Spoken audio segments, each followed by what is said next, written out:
Et il lui dit, en vérité, je vous le dis, désormais vous verrez le ciel ouvert et les anges de Dieu montant et descendant sur le Fils de l'homme. Jean 1, 52. C'est une présentation de Christ nouvelle et céleste que nous avons dans l'évangile de Jean, dans ses épîtres et dans l'Apocalypse. Il ne faut pas oublier qu'au point de vue chronologique, l'évangile laissé par Jean est pratiquement le dernier écrit du Nouveau Testament. Il y a là une circonstance dont la vraie signification nous a peut-être échappé et qui mériterait de nous impressionner davantage. Nous prenons les évangiles comme nous les avons, d'après l'ordre dans lequel ils se trouvent disposés dans le Nouveau Testament, et nous nous trouvons ramenés par eux au jour de la vie terrestre de notre Seigneur. Du point de vue du temps, c'est là que nous en sommes quand nous lisons les évangiles, et pour nous, tout le reste du Nouveau Testament est encore à venir, tant en ce qui concerne les écrits qu'en ce qui concerne l'histoire, dont ils sont les témoins.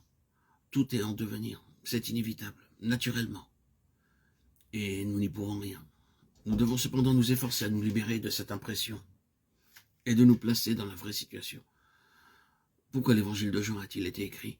Est-ce simplement pour qu'un récit de la vie du Seigneur Jésus sur la terre puisse être ajouté aux 2 ou 3 autres qui existaient déjà, et que l'histoire de sa vie terrestre nous fût ainsi conservée?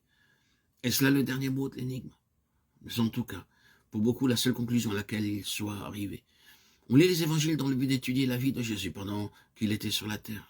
Cela peut être excellent, mais je tiens à souligner avec force que telle n'était pas l'intention première du Saint-Esprit quand il inspira la rédaction de ces évangiles.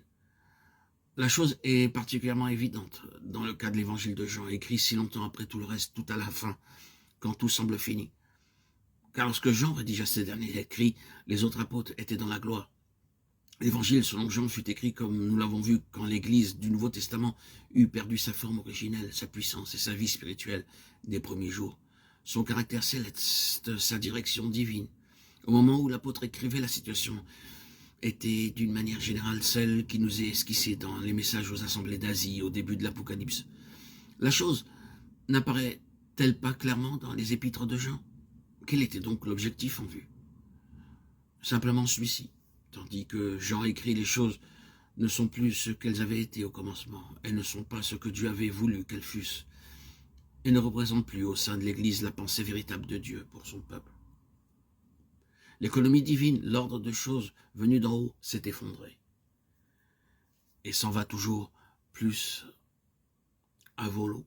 La nature céleste de l'Église n'est plus qu'un souvenir. Et c'est quelque chose de terrestre qui commence à prendre forme sous les traits du christianisme. La vie véritable se perd et la gloire est sur le point de disparaître. En face de cette situation, la réaction de Dieu se manifeste sous la forme d'une présentation nouvelle de son Fils, toute céleste et spirituelle. Car la nature céleste et la spiritualité sont bien, n'est-il pas vrai, les caractères essentiels de l'Évangile selon Jean? Oh, nous sommes ici en face d'une mise en lumière toute nouvelle du Fils de Dieu. Quel relief dans ce tableau! Car ce n'est pas simplement Jésus de Nazareth, mais c'est le Fils de l'homme, le Fils de Dieu. C'est Dieu qui sort de l'éternité pour se révéler et se manifester en homme, avec toute la plénitude de l'essence divine, afin que son peuple voie.